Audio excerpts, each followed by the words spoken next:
the decisions under the purview of Reserve Bank of India. No, okay. So I have written here that breakthrough decisions, uh, which is being taken by the RBI monetary policy. So first of all, try to understand ki where this particular topic is useful in your exams. Obviously, in the prelim section, under the subsection of public finance and banking. Public finance and banking. This is the topic you have to cover in the prelims for the exam of prelims.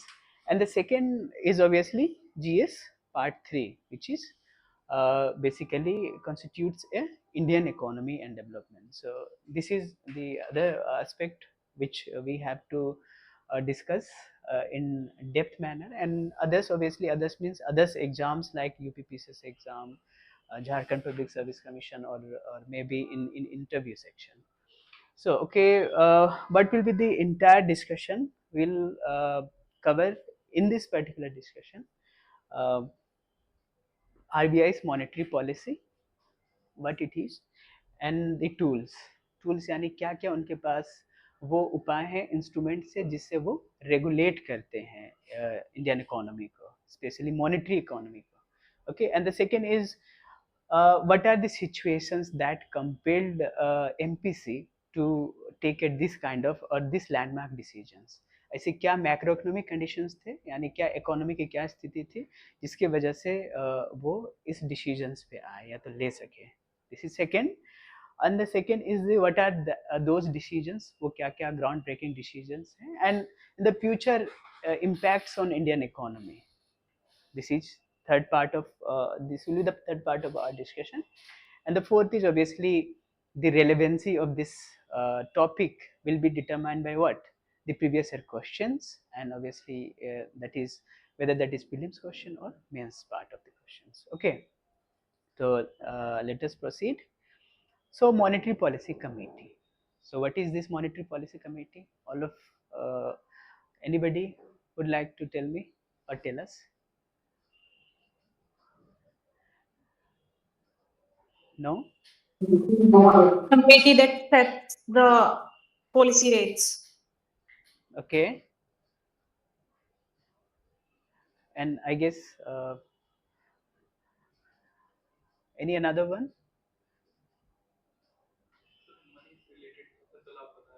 As money related decisions being made by the MPC or monetary policy committee. Okay, good, fine. First of all, this monetary policy committee is new to the Reserve Bank of India. And new means क्या है, ये practice में अभी ये शुरू हुई है. It was not there since beginning. RBI जब शुरू हुई स्टैब्लिश हुई तब से ये नहीं हुआ. ये 2016 जून 27th of June 2016 में ये हुई. And as per the recommendation of Arjit Patel committee. So monetary policy committee is a what? Major decision making body of RBI.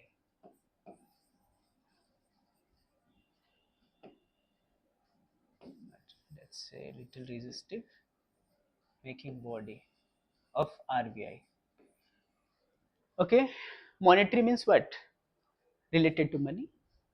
And the policy means what? The another term.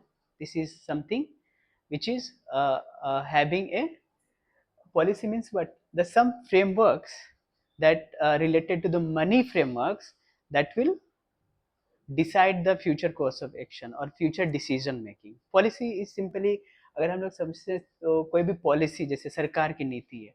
नीति means what? This is something a vision, and the vision as well as which is attached with or complemented with what? The instruction. Policy के मतलब एक vision है और साथ में instruction है, दोनों को क्लब कर देंगे तो वो पॉलिसी होता है. लेट से कोई पॉलिसी है जैसे स्पोर्ट्स पॉलिसी है, तो government has a vision that कि our sports will our sports people will what? Work for or strive for the podium finish in Olympics. But to secure, to achieve that goal or that vision to be realized, what kind of instructions are there? There's some funding are there, some institutional interventions are there, कुछ training academies हैं, कुछ funding है, या फिर कुछ schemes government के द्वारा है जो सपोर्ट करता है फिनेंशियली, या फिर ट्रेनिंग कैपेसिटी बिल्डिंग के लिए. So policy simply there is a goal, एक विजन है, और साथ में उसके लिए इंस्ट्रक्शंस है, उसके लिए कुछ सपोर्टिव मैकेनिज्म्स है, उसे हम पॉलिसी कहते हैं सिंपल टर्म्स में. And committee is something, committee means what? A group of people, group of responsible people, those are what working for that policy to be realized. ठीक है, उस पॉलिसी के लिए वो काम करते हैं. सो बिफोर दैट, ये जब 2016 में इसकी स्थापना हुई मॉनेटरी पॉलिसी कमेटी की, तो उसके पहले simply reserve bank of India में सिंगल बॉडी डिसीजन मेकिंग थी, यानी governor of RBI used to be what? Responsible for any kind of monetary policy implementation as well as decision making. ना तो single body हुआ करता था, but लेकिन जब इसकी कल्पना की गई तो ये पहली बार नहीं था कि उर्जित पटेल कमेटी ने रिकमेंड किया, but before that YV Reddy committee recommended this idea or this conception of monetary policy committee. Thereafter Tarapur Committee in 2006, then Parsi Mistri Committee. So these were the committees those already recommended. But the Urjit Patel Committee recommended in the year 2013 that there should be a monetary policy committee for the decision making related to those are monetary decisions making, यानी money related जो भी होगा RBI के purview में होगा. तो उन्होंने ये कहा, and under this committee function under this statutory provision of RBI Act 1934 of the section 45 ZB. So इस सेक्शन में प्रोविजंस हैं मॉनेटरी पॉलिसी कमेटी के, ये अमेंडमेंट्स हुए और 2016 में, और इसी के तहत इसी के अंदर वो इसी एजेस में काम करती है. This is second. And the core purpose of what? Fixing A benchmark interest rate. So what is this benchmark interest rate and price? That is the second thing. Benchmark interest rate means what? What it means, the benchmark interest rate? Simply, if we think of any system or economic system, let's say आप हमेशा एक reference या base की बात करते हैं हमेशा. Let's say our economy, we have the very large country and very high GDP, है ना, one of the top 5 GDP country in the world. Those are in terms of volume of the GDP. Benchmark means any precedent or any base or any reference point. Let's say any bank. आज के समय में आप सोचते हैं कि अगर ऐसे सिंपल टर्म से कहें, कोई बैंक है, उसमें अगर सेविंग रेट की अगर हम बात करें, या फिर हम बात करें कि इंटरेस्ट रेट, आपने कोई लोन लिया उस पर, तो वो लेट्स से कोई अगर हम बात करें कोई होम लोन जिसका इंटरेस्ट रेट है 9.4% या लेट्स से 9.5%, ठीक है, ये 9.5% है, तो ये किसने तय किया? और आप देखते हैं कि लेट्स से ये बैंक ऑफ इंडिया की 9.5% है, मैं एक फॉर एन एग्जांपल बता रहा हूँ. स्टेट बैंक लेट्स से 9.4% है, ठीक है, एक्सिस बैंक का 9.1%. तो ये 9.5 के आसपास ही सभी के पेगिंग हो रहे हैं, उसी के रेंज डोमेन में है. तो ये ऐसा क्यों है? क्या ये आपस में एक दूसरे से बात किए हैं, या फिर एक दूसरे के साथ कोई अरेंजमेंट है?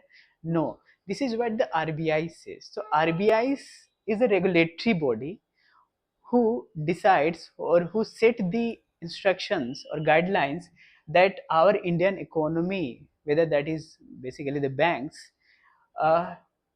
they have to be having the interest rate, whether that is saving or that any credit interest rates, those are to be keep in this reference, in accordance with this reference point. आप बात समझ रहे हैं? तो ये benchmark interest rate का मतलब है कि ये एक सेट ऑफ रेफरेंस होगा, इसी के साथ में, इसी के कॉन्सोनेंस में, इसी के अनुसार ही क्या होगा, बाकी इंटरेस्ट रेट बैंक्स भी तय करेंगे. इट इज़ नॉट दैट कि दे विल डिसाइड सेपरेटली, या तो उन्हें जो लगता है उसके हिसाब से हो सकता है कोई 3% कर दे या फिर हो सकता है 11% करेंगे। अगर ऐसा आप करते हैं तो फिर क्या होगा, Indian economy will be in the pitiable condition, फिर त्राहिमाम स्थिति होगा, है ना। तो वो obviously is a major idea behind this to सन to remove the any monopoly, इधर दैट इज एग्रेसिव और प्रीडेटरी प्राइसिंग हो इंटरेस्ट रेट का, या फिर काफ़ी ज़्यादा एक एक्सप्लॉयटेटिव हो। बात आप समझ रहे हैं। तो ये बहुत इंपॉर्टेंट है बेंचमार्क इंटरेस्ट रेट का। और this is and obviously what I have written here that कि प्राइस स्टेबिलिटी, ऑब्वियसली इससे प्राइस स्टेबल होगा एंड द इकोनॉमिक ग्रोथ होगा, that could be insure. So this is what, and the major idea behind MPC is that what, to contain the inflation। अगर MPC का major role क्या है आप कहेंगे, तो क्या है, सिंपली और सिंपली इन्फ्लेशन को कंट्रोल में रखना, इन्फ्लेशन को एक एक बेंचमार्क लेवल पे रखना, जिससे इकोनॉमी साउंड ग्रोथ करे, इकोनॉमी में सभी कोई को एक अपॉर्चुनिटी मिले ग्रो करने का, ठीक है, चाहे वो प्रोड्यूसर हो या फिर कंज्यूमर हो, ये दोनों पक्ष के लिए देखा जाता है। And now the composition is 6 members committee, obviously 3 from the RBI officials, including the governor of the RBI, who serves as the ex officio chairperson, and the other 3, and the 2 others will be the deputy governor of the RBI and the 3 nominees from the central government, finance ministry के तहत होती है उनके, और वो decide करते हैं कि 3 नॉमिनीज कौन होते हैं। ये कोई भी हो सकता है, स्पेशली इकोनॉमिक बैकग्राउंड से कोई एक्सपर्ट ही होते हैं जनरली, जैसे अभी के समय में mister Ram Singh from Delhi, dean of the Delhi School of Economics. So ऐसे कोई भी जो गवर्नमेंट को लगता है उनके नज़रों में फिट हैं, तो वो उन्हें नॉमिनी रखते हैं, and they will decide the any decision as per the monetary policy committee mandates. Okay, तो ये इंपॉर्टेंट है, and there direct accountability towards government of India. कुछ भी डिसीजंस होते हैं जो जिसके कोई कॉन्सिक्वेंसेस होते हैं या तो जिसके फार रीचिंग इम्पैक्ट हैं, तो वो आंसरेबल टुवर्ड्स द गवर्नमेंट। जैसे आप ये पॉलिटी में पढ़ते होंगे कि our parliamentarians, I mean the cabinet of ministers, COM, जिसमें prime minister including prime minister है, उनकी जिम्मेदारी किनकी तरफ होती है, टुवर्ड्स पार्लियामेंट, है ना। तो पार्लियामेंट की तरफ रिस्पॉन्सिबिलिटी होती है, कोई भी डिसीजन लेट से प्राइम मिनिस्टर या फिर किसी मिनिस्ट्री ने लिया, तो उनकी जिम्मेदारी जवाबदेहिता कहाँ है, पार्लियामेंट में या पॉलिटी में देखते हैं। उसी प्रकार से इनकी भी अकाउंटेबिलिटी है, लेकिन वो किन की तरफ है, कोई पार्लियामेंट नहीं बल्कि गवर्नमेंट ऑफ इंडिया की तरफ है ना, स्पेशली मिनिस्ट्री ऑफ फिनांस की ओर है। तो ये इम्पोर्टेंट है, ये आपको समझना है। And the second is the mandated quarterly meetings, यानी एटलीस्ट पूरे साल में, फिनेंशियल ईयर में कम से कम 4 बार मीटिंग उन्हें करना है। दिस इज इम्पोर्टेंट, ओके, तो उन्हें एक बार मिलना है। सो दिस इज व्हाट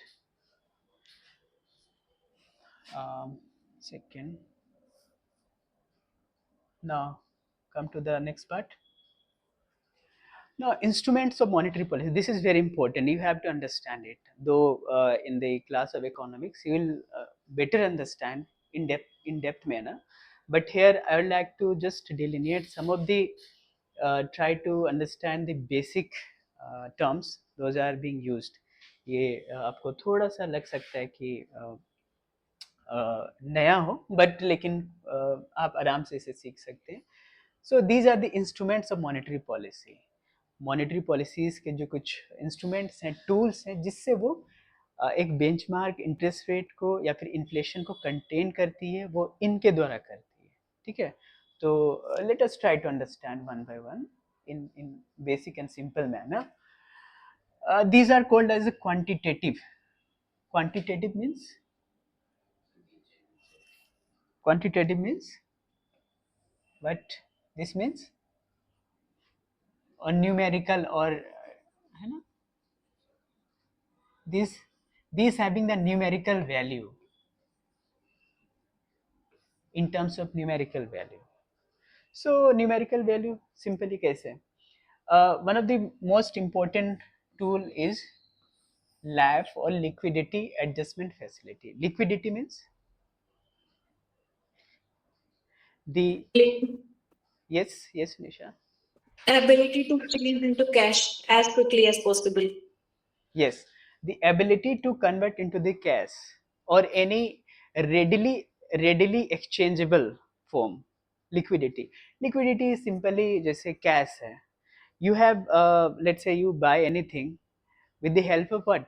Cash. तो कैश सबसे ज़्यादा लिक्विड है. No liquidity the terms from taken from the physics that कि लिक्विडिटी मीन्स लिक्विड का क्वालिटी होता है कि वो किसी भी शेप में अपने आप को रख लेता है.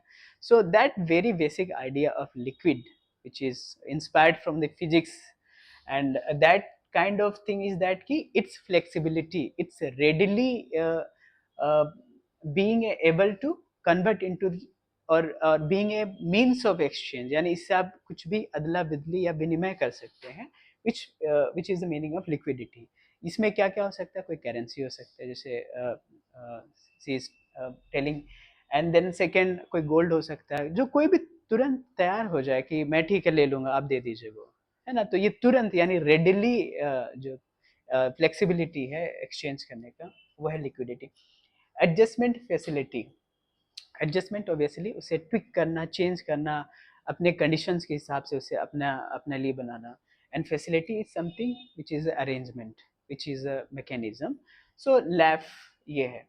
सो ये the LAF idea of the LAF began in India after the Nasimha committee recommendation in 1998. तो उसके बाद ये इंडिया में ये प्रैक्टिस में आया. उसके पहले नहीं थे इस प्रकार का कोई कोशिश. बाद में डिफरेंट पार्शियली और फिर धीरे धीरे ये इम्प्लीमेंट हुआ by the year 2000, then later on in periods. So तो the basic work of or basic function of this lab facility is what? To influence short term interest rate. Short term interest rate, है ना. Short term interest rate. So ये है इसके basically 4 tools हैं इस lab facility के. पहला है repo rate. Means any interest rate to lend money to the banks. This is what the RBI's function. Repo rate RBI तय करता है. लेट्स से अभी रेपो रेट कितना बताया गया जिससे आपने कहा देखा होगा? 5.5. ओके. तो ये वो बेंचमार्क रेट है जिसपे आरबीआई बैंकों को पैसा देती है, लेंड करती है. ठीक है. तो obviously RBI is a custodian of Indian currency, है ना. And also it has to take care of the any interest related activities that happening in Indian banks. So this is what the repo rate. Simply आप समझिए कि पैसे का circulation कहाँ से कहाँ हो रहा है. आरबीआई के पास, अगर हम इसे बहुत सिंपल टर्म्स में, RBI is a chief body, chief financial institution or regulatory institution, as well as it gives a money to or lend money to the banks. Any Indian banks which is scheduled bank, वो अब बाद में समझेंगे scheduled bank क्या होता है, उनको वो लेंड करती है पैसा. और वो बैंक्स बाद में क्या करते हैं, किन्हें बैंक्स किन्हें देते हैं पैसा? किसी क्लाइंट को या कस्टमर को, हम आपको, या किसी कंपनी को. सो अगर हमें कोई इंटरेस्ट रेट पे हम लोन लेते हैं, क्रेडिट फैसिलिटी को हम लोग लेट्स से ऑप्ट करते हैं, तो बैंक हमें जिस रेट पे देती है, लेट्स से मैंने आपसे कहा था कि home loan at the percent of 9.5%, let's say ये एक रेट था. बट आरबीआई से बैंक्स कितने में पैसे ले रही हैं? Let's say repo rate, let's say 5.5%. ठीक है.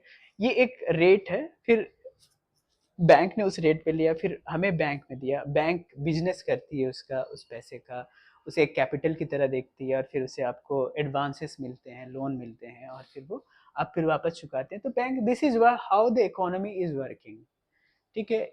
उसने पैसे लिया, फिर उसने पैसे लेने के बाद फिर आपको दिया, फिर आप फिर चुकाते हैं, फिर ऑब्वियसली आप इंस्टॉल पे करते हैं, इंस्टॉलमेंट्स पे करते हैं, देन फिर वो आरबीआई को देते हैं. This is how the economy is functioning. ठीक है. तो this is how many circulation is taking place. So this is very simple. ठीक है, हम लोग ऐसे समझे इसे. देन फिर reverse repo rate. whenever, because मैंने कहा एक शब्द आपसे कहा कि महंगाई को कंटेन करना is a measure the duty of the RBI. I would use the term the duty, not function.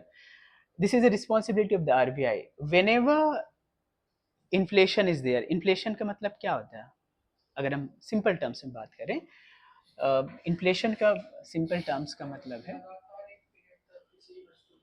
हाँ हाँ, एक डेफिनेशन होता है कि general rise in the price of goods and services. This is what we call the inflation. But yes, okay, fine. Now point is that कि how this phenomena is happening.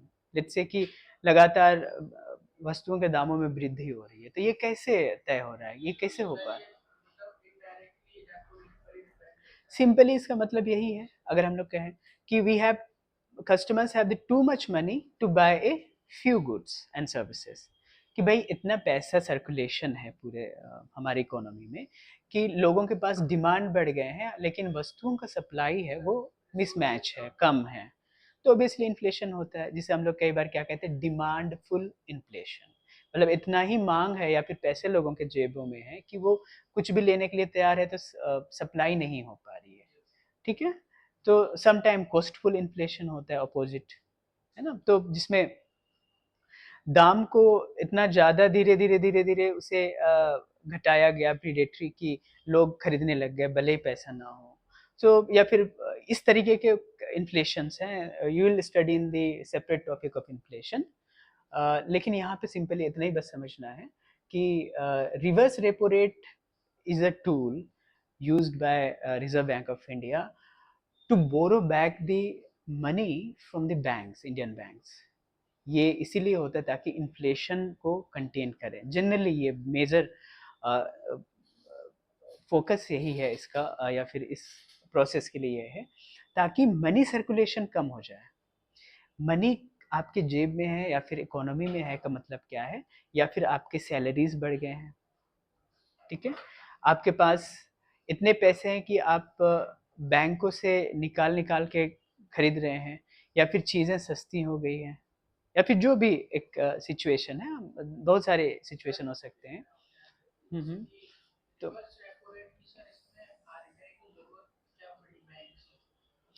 ये the reverse repo rate is a good question, that ki RBI not in need of money, but RBI needs to contain the circulation of money. Reverse repo rate is a deliberate attempt or effort by the RBI. नहीं, they cannot know, ये आपने अच्छा question पूछा कि अगर bank मना कर दिया तो नहीं, bank has to comply with the RBI's guidelines. This is what we have the financially sovereign country, na. Obviously RBI is a regulatory body, then you have to follow the guidelines. You are supposed to follow the guidelines because you are the, if you are eligible for the repo rate, obviously you are the scheduled commercial banks, so you have to follow this, comply. Now you cannot say that I'm the Indian citizen, I'm free to speak anything or anything or anywhere, but you have to be within the ambit of your fundamental right, but yes, you have to also practice the some amount of restraint which is not going to harm the public. मतलब किसी को ठेस पहुंचे, आप नहीं कहेंगे कि मैं एक फंडामेंटल राइट के तहत कुछ भी कह लूँ, तो banks also have to, but they have to comply the RBI rules. So this is what the how the economy is functioning. Otherwise मैं अगेन कहूँगा कि फिर तो त्राहिमाम हो जाएगा, फिनेंशियल अफीबस हो जाएंगे, है ना, कोई ब्रेक डाउन होगा या फिर कोई बहुत ज़्यादा फ्लरिश करेगा, मोनोपोलीज आ जाएंगे वापस। सो this is the idea. So RBI borrows back from banks. So this is to control the inflation, obviously to restrict the money circulation, है ना, ताकि वो इसमें क्या होगा, सिंपली अगर रिवर्स रेपो रेट लोगे तो क्या होगा, बैंक से जो अमाउंट है उनके पास जो कैपिटल है वो वो कम हो जाएंगे, श्रिंक हो जाएंगे। तो obviously when ever the bank will further give a loan to people or any advances which is being given by the banks in the higher interest rate, banks फिर इंटरेस्ट रेट बढ़ा देगी, जो अभी जो 9.5% उसे फिर 11% कर देगी। तो ऑब्वियसली महंगे जब हो जाएंगे तो आप होम लोन्स नहीं लेंगे, महंगे होंगे तो आप कार नहीं लेंगे, है ना। आज के समय में एक एक कोट आपने देखा होगा कि जब आईफोन हुआ तो काफ़ी भीड़ हुआ इंडिया में, जब नो, अगर मैं कहूँ आपने न्यूज़ में या फिर आपने देखा होगा, तो ज़्यादा से अधिकतर से ज़्यादा ये कमेंट करने लगे कि वो आईफ़ोन ले नहीं रहे हैं, वो आईफ़ोन ईएमआई में ले रहे हैं। So this is the exact term, not that कि they are purchasing hand to hand, मतलब पैसा दिया लिया, बट ईएमआई है। सो at the present scenario in India, the habit of EMI is very much high, which is good for economy, but also maybe personal financial situation maybe usse strain ho. But it is good that people having the no fear of taking EMIs or loans for the any the purchases. Anyways, so this is the idea of reverse repo rate. Now, standing deposit facility. This is this idea that rolled out in the year 2022, 2022 में ये आया. ये specially to park the liquidity और extra money, bank has to park this money with the RBI. ये एक collateral guaranteed नहीं होता. Collateral मतलब कोई गवर्नमेंट सिक्योरिटीज या फिर इस तरीके का कोई गारंटीज नहीं होता. ये simply to again, this is this standing deposit facility is that ki banks has so much of the money in form of, let's say, capital, that they are businessing, but which is beyond the their wish or their will. यानी simple ये मतलब है कि उनको अगर inflation high है और लोग पैसे ले भी रहे हैं लेकिन उससे भी ज़्यादा उनके पास है, अगर लेट्स से सर्कुलेशन है, तो वो फिर आरबीआई कहती है कि फिर आप उसे वापस स्टैंडिंग डिपॉजिट फैसिलिटी के रूप में वापस आप रख लीजिए मेरे पास, एंड देन फिर we will able to control what the inflation. And the second is a marginal standing facility to borrow additional overnight money over and above LAP access. So this marginal standing facility is simply arrangement whenever banks require the additional amount of money above and beyond lap facility. मतलब ये repo rate पे पैसे लेती है and then फिर उसके बाद और पैसा चाहिए और ओवरनाइट कोई फंक्शन करनी हो, यानी आज आपने लिया फिर कल आपको वापस करनी है. ओवरनाइट का यही टर्म्स मतलब होता है, लिटरल मीनिंग है ना. When you took a loan from the bank, let's say RBI, and you have to repay that loan by yesterday. Simply overnight है. देन उस काइंड की अब फैसिलिटीज भी आरबीआई देती है बैंकों के लिए कि जब को आपको लगता है कि शॉर्टेज ऑफ मनी हो, कैपिटल हो, तो आप आरबीआई से इस लैब फैसिलिटीज के अलावा भी देते हैं. इसमें थोड़ा इंटरेस्ट रेट ज़्यादा होता है, जनरली 1%, 1.5% ज़्यादा होता है. ये काइंड ऑफ एक पेनल्टी की तरह होता है. बट लेकिन ये बैंकों के जो वर्क है, बिजनेस है, और रुके नहीं, वो टफ ना हो, इसके लिए उन्होंने क्या किया है, ये मार्जिनल स्टैंडिंग फैसिलिटीज के कुछ प्रावधान रखे. So these are there. And apart from that, I will not go into the deep that cash reserve ratio. These are the four uh, uh, that component of liquidity adjustment facilities. ये आपको याद रखना क्या क्या है. Repo rate, reverse repo rate, standing deposit facility and marginal standing facility. These are the four mechanisms or tools of the LAF. Now further, RBI has also some other tools that what we call the quantitative tool is the cash reserve ratio. This is something uh, the mandatory deposit the bank has to park with RBI. RBI को देना पड़ेगा लगभग 3% of what the total deposit. जितने भी deposits bank में हैं उनके 3% RBI के साथ आरबीआई को देना पड़ेगा बैंकों को. Cash reserve ratio. These are the safety purposes. These are the safeguard mechanisms in case of any breakdown of a bank or any. Cash reserve ratio is something, a guideline. This is a mandate that banks has to park, but any bank has to park at least 3% of total deposit, whatever the deposits. Let's say 50,000 crores bank has, let's say उनके पास 50,000 करोड़, तो उसका 3% RBI के पास रखते हैं. ये एक security measure है. हाँ, in case of any breakdown, in case of any problem in economy और banking system, then RBI will give back to them. This is something assurance, है ना. आप इतना बिजनेस करें, जैसे आप, ये हम समझते हैं कि जैसे आप बेसिक आप रूम लेते हैं, रेंटल रूम, तो आपको सिक्योरिटी देनी पड़ती है.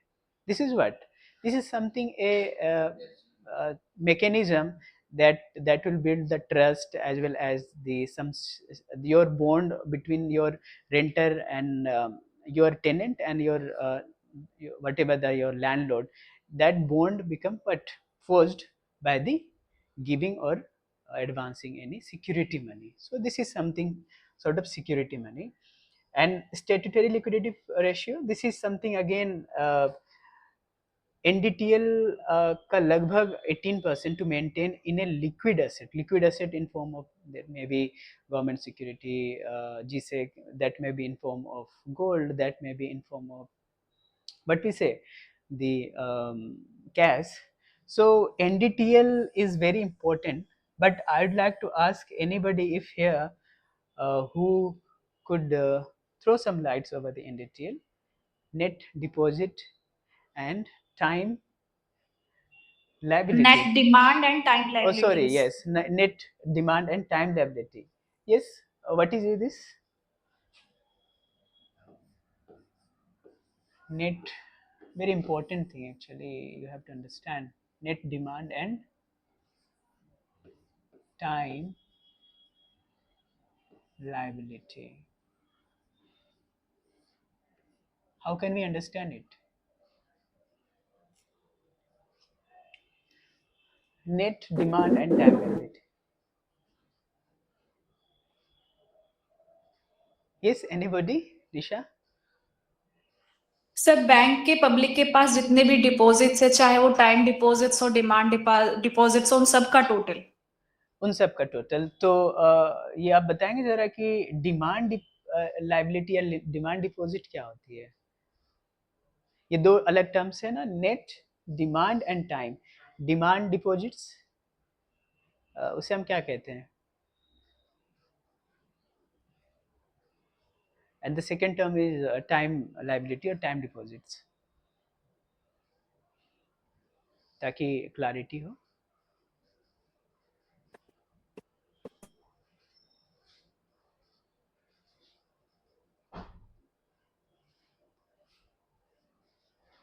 नो?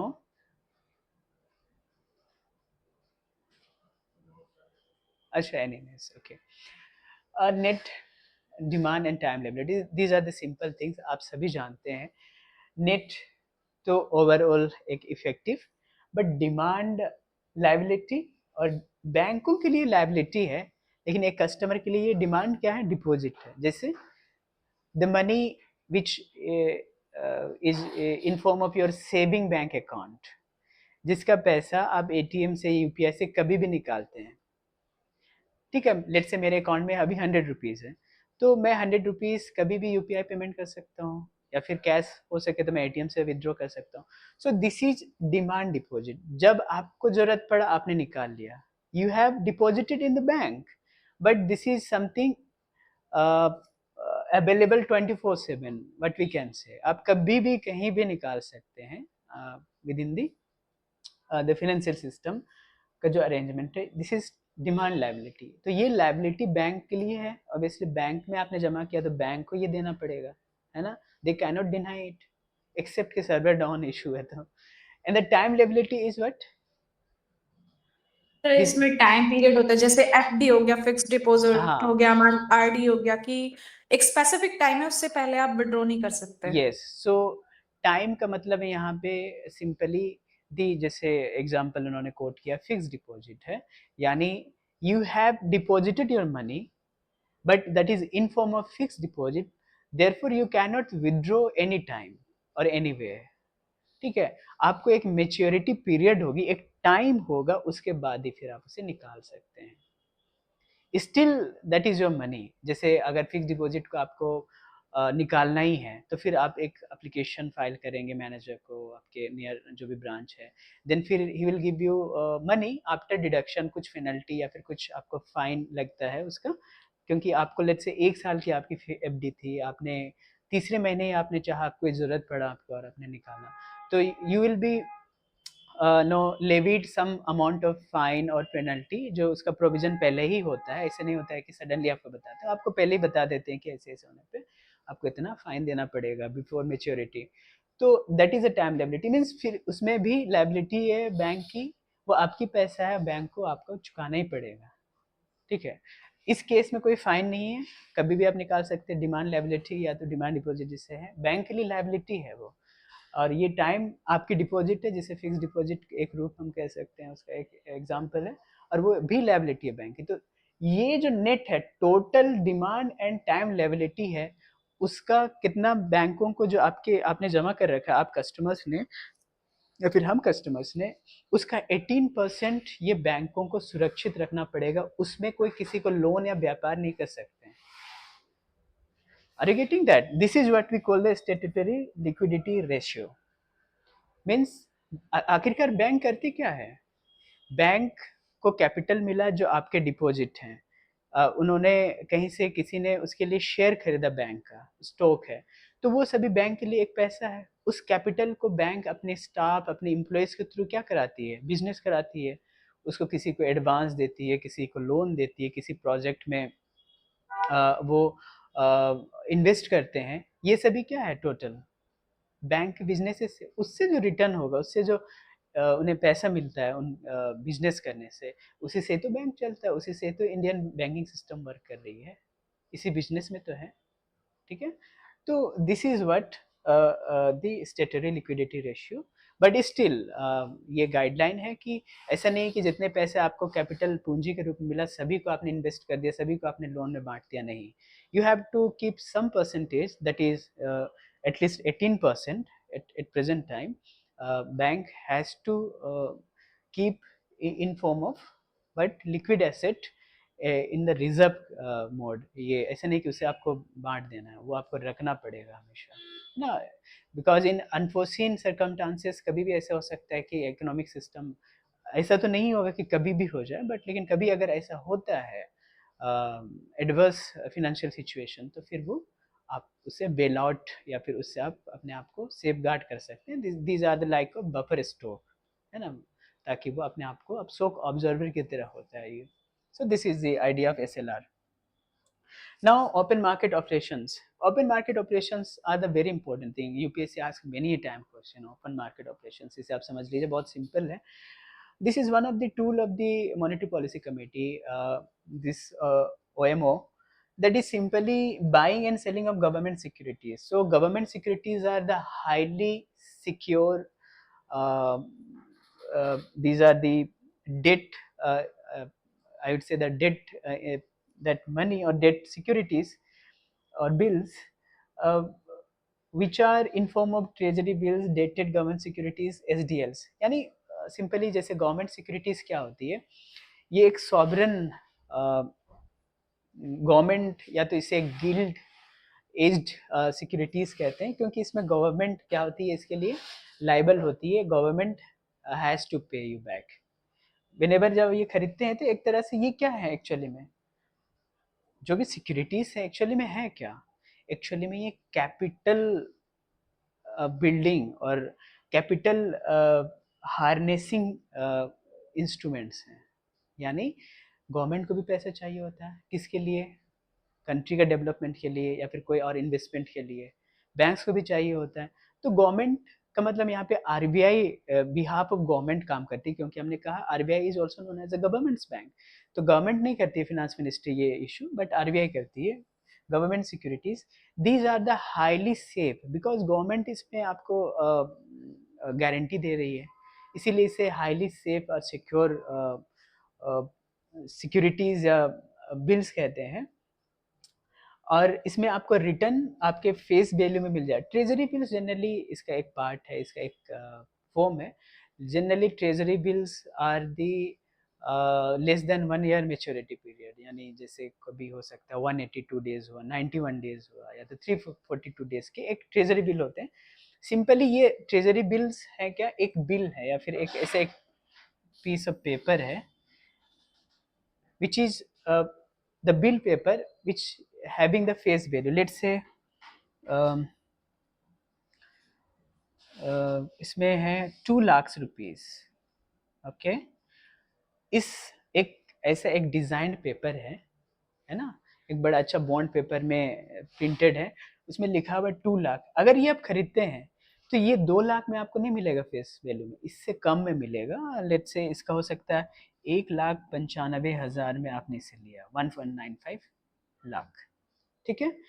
आपको लेकिन ये मिलेगा 2 लाख लिखा हुआ एक ट्रेजरी बिल, जिसकी मेच्योरिटी पीरियड है 1 साल। ये 1 साल के लिए आप अपने पास रखेंगे, जब वापस आप चले जाएंगे बैंक, जो बिहाफ ऑफ आरबीआई काम करे, तो फिर आपको 2 लाख मिलेगा। मतलब आपको कितने का फायदा होगा, 5 लाख का 1 साल के अंदर, ठीक है। तो इसमें आपको कोई ये, इसे कहते हैं कोई इंटरेस्ट नहीं मिलता है कि मंथली मंथली कुछ आपको बेनिफिट होगा, आपको एक बार में वापस दिया जाएगा।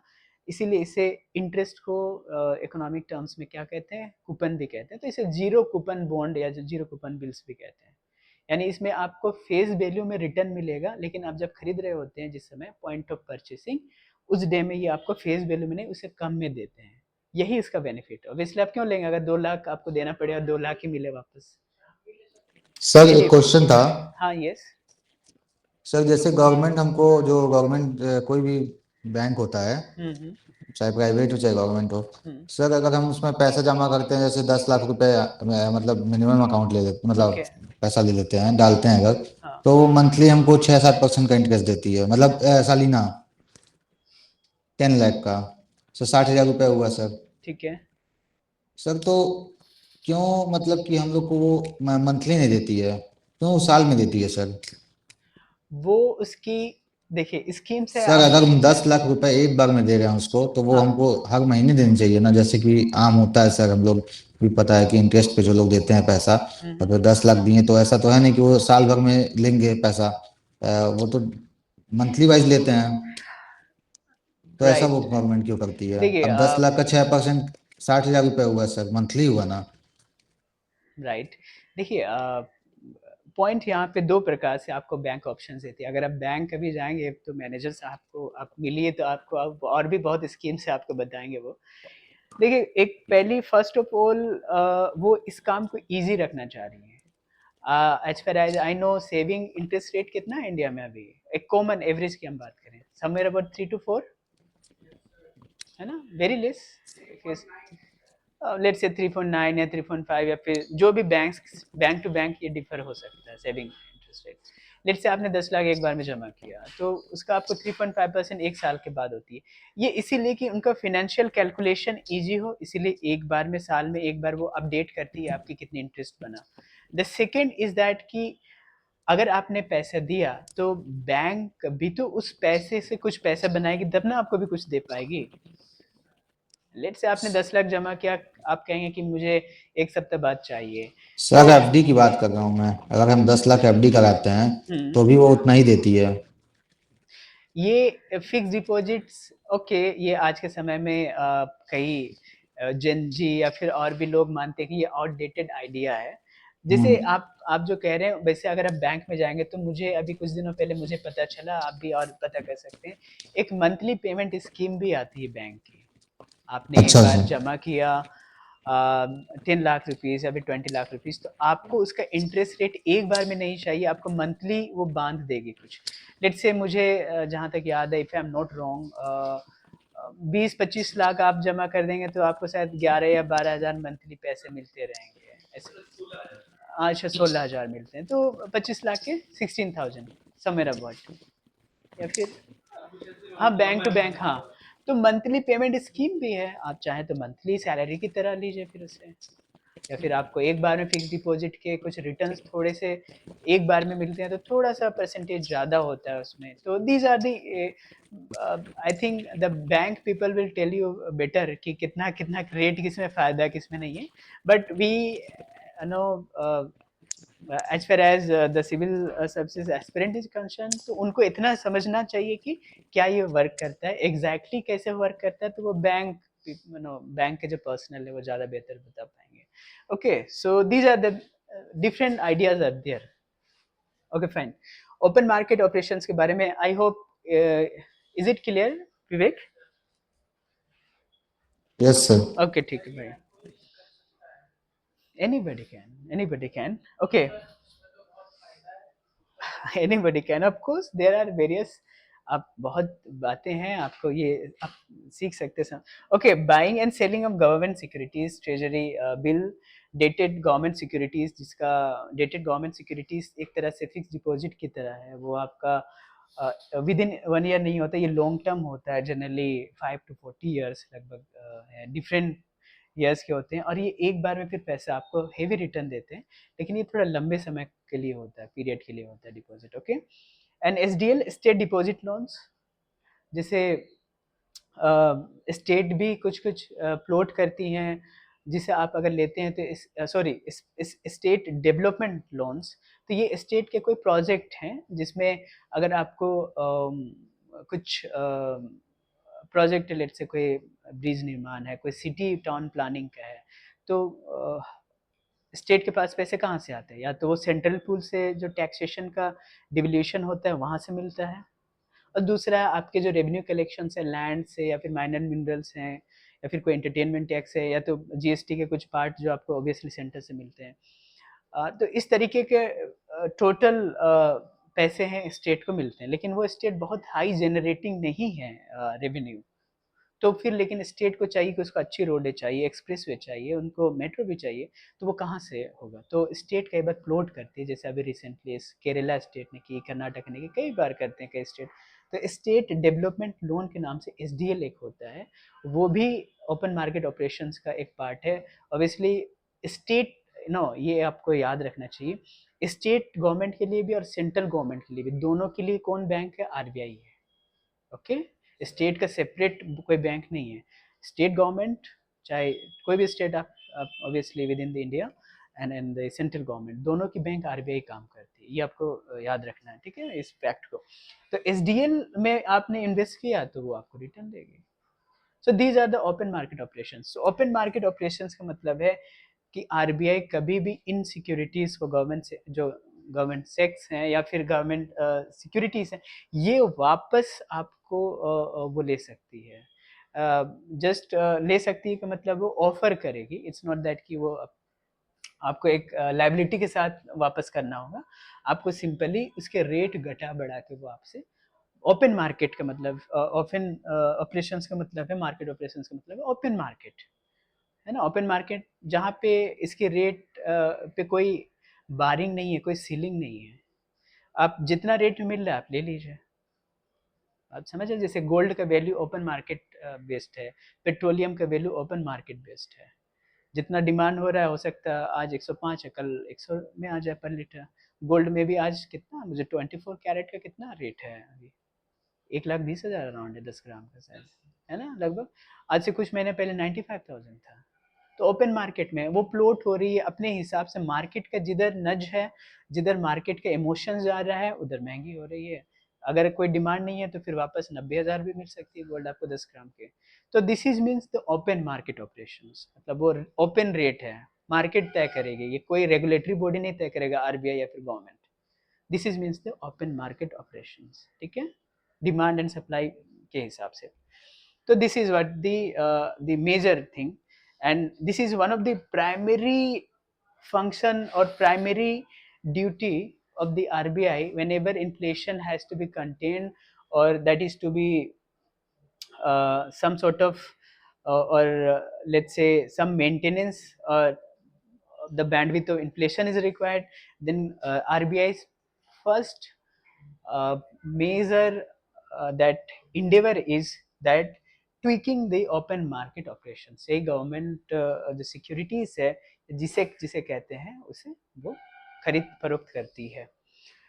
Then other is the market stabilization scheme, that issuing government security to absorb excess liquidity and selling on. This is something outstanding balance of securities, ये 2004 से ये मार्केट स्टेबलाइजेशन स्कीम, सिंपली इसे आप समझिए, बाद में आप बेहतर समझेंगे इसे। जब भी कोई high inflow of foreign currency हो, हमारा जो फॉरेन हाई इनफ्लो का मतलब कोई रिमिटेंसेस आ रही है, या फिर कुछ और भी बाहर से इन्वेस्टमेंट इंडिया में आ रही है, तो ऑब्वियसली वो उनके पास रुपीस नहीं है, वो डॉलर में देंगे, पौंड में देंगे, या फिर नो लेट्स से येन में देंगे, जापान से अगर है। तो उनका अगर फॉरेक्स ज़्यादा है, तो उस केस में वो उसे ऑब्वियसली ज़्यादा से ज़्यादा वो फिर आपको रुपी वापस करना पड़ेगा, जब आपके ऑब्वियसली आपके यहाँ ज़्यादा क्या है पैसे आ रहे हैं, तो रुपीज़ को ज़्यादा से ज़्यादा सर्कुलेशन होगा, वो आपके रुपीज़ को ज़्यादा से ज़्यादा खरीदेंगे। तो इन दैट केस में मार्केट स्टेबलाइजेशन स्कीम के तहत में जनरली वो कोशिश करते हैं कि वो इन बैलेंसेस को, इन जो भी गवर्नमेंट सिक्योरिटीज़ को इशू करके वापस पैसे को वो वापस लेते हैं। भाई किसी ने डॉलर आपको दिया, तो फिर आप इंडिया में वो बिजनेस करना चाहते हैं तो आपको रुपया देना पड़ेगा। किसी लेट से अमेरिकन हो, तो फिर आपने फिर ज़्यादा पैसा दिया, मतलब ज़्यादा, ऑब्वियसली उसने $1 बिलियन दिया, तो उसके बदले आपको रुपीज़ में देना पड़ेगा। समवेयर अबाउट 90 अरब रुपये होगा, है ना, रुपया में $1 बिलियन का अगर हम लोग सिंपल ऐसे कन्वर्ट करें, देन फिर वो 90 अरब रुपया लगभग आपके बाजार में सर्कुलेशन में है, क्योंकि आपने उस व्यक्ति को दिया, उस कंपनी को। फिर उससे कहीं से भी कैपिटल लेगा, कोई मशीनरी खरीदेगा, कहीं ज़मीन खरीदेगा, तो पैसा ऑब्वियसली किसी इंडियन के पास जाएगा या फिर गवर्नमेंट के पास जाएगी, तो पैसे का ज़्यादा से ज़्यादा अवेबिलिटी होगा वहाँ पे। तो जब ज़्यादा अवेबिलिटी होगा तो फिर ज़्यादा सर्कुलेशन होगा, ज़्यादा पैसा लोगों के पॉकेट्स में कहीं ना कहीं जाएंगे, डायरेक्टली और इनडायरेक्टली, फिर ज़्यादा खरीदारी करेंगे, ज़्यादा डिमांड बढ़ेगा तो फिर इन्फ्लेशन बढ़ेगा, है ना। एक सर्टन टाइम तक ठीक है, लेकिन बहुत ज़्यादा डिमांड हो तो इन्फ्लेशन बढ़ेगा। तो फिर उससे भी निपटारा करने के लिए फिर गवर्नमेंट सिक्योरिटीज़ फ्लोट करती है आरबीआई, ताकि वो कम रेट में दे के फिर पैसा को वापस सक कर लेती है, उन्हें ले लेती है, तो जिससे क्या होता है, पैसा का सर्कुलेशन कम होता है और इससे इन्फ्लेशन कंट्रोल होता है। तो this is something A market stabilization scheme. इसके और भी कंपोनेंट्स है, लेकिन हम लोग ब्रीफली बस इतना ही समझ रहे हैं मार्केट स्टेबलाइजेशन स्कीम का, ठीक है।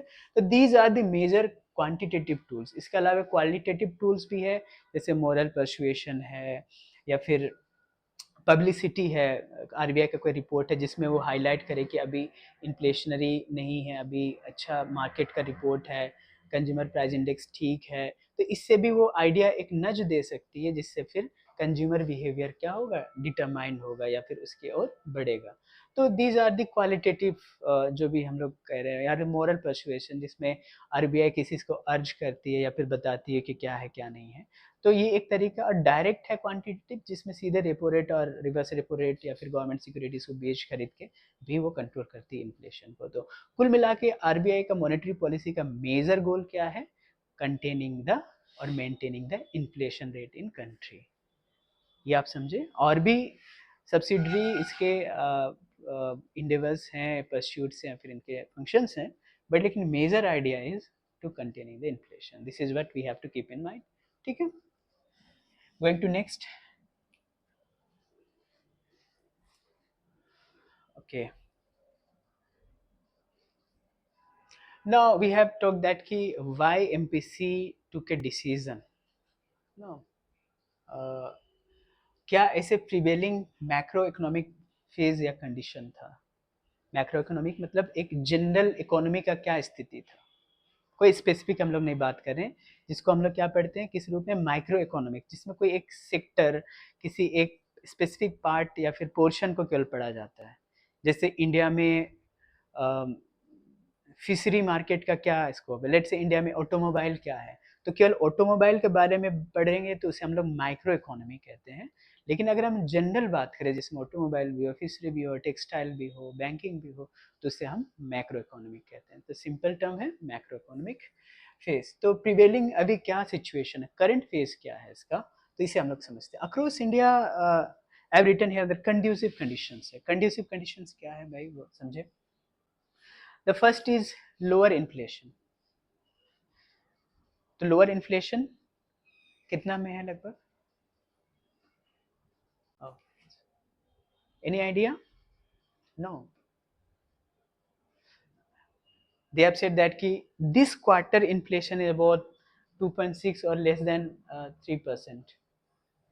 वैसे इंडिया में इन्फ्लेशन का बैंडविथ क्या है, 4%। 4%, yes, plus minus 2. Yes, very good, plus minus 2। This is the inflation bandwidth, और this is what the desirable rate of inflation in India, कि भाई 4% कम से कम, उससे प्लस माइनस 2 होना चाहिए, ठीक है। तो महंगाई इतना होना चाहिए कम से कम 4%। तो क्या महंगाई अच्छा है या बुरा है? वैसे आप इकोनॉमी में ये बहुत बेहतर तरीके से सर आप सबको बताएंगे, बट लेकिन महंगाई अच्छा है या बुरा है? आपको क्या लगता है? है अगर सर। सॉरी। सर एक आइडियल लिमिट तक अच्छा है। हम्म। क्यों अच्छा है और क्यों अच्छा नहीं है? सो दिस इज द आर्गुमेंट।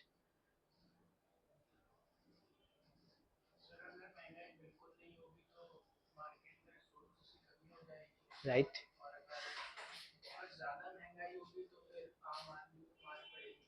अच्छा, महंगाई ओके ठीक है, आप सभी जानते हैं, फिर भी मैं अगर ब्रीफ करूं इसको, नट से में बात करें, मेजर क्या है? दो लोग हैं, प्रोड्यूसर जो प्रोडक्ट बनाता है, और एक है इसको कंज्यूम करने वाला कंज्यूमर। इन दोनों के बीच का ब्रिज और लिंक क्या है? प्रोडक्ट। भाई आप, मैं कहूँ कि मेरे यहाँ बजाज की पल्सर बाइक है, पल्सर क्या है? प्रोडक्ट है। या फिर रॉयल एनफील्ड की क्लासिक 350 है, तो प्रोडक्ट है। किसने बनाया? प्रोड्यूसर ने, रॉयल एनफील्ड ने बनाया, या फिर बजाज ने पल्सर बनाया, और कंज्यूमर आप हुए, है ना?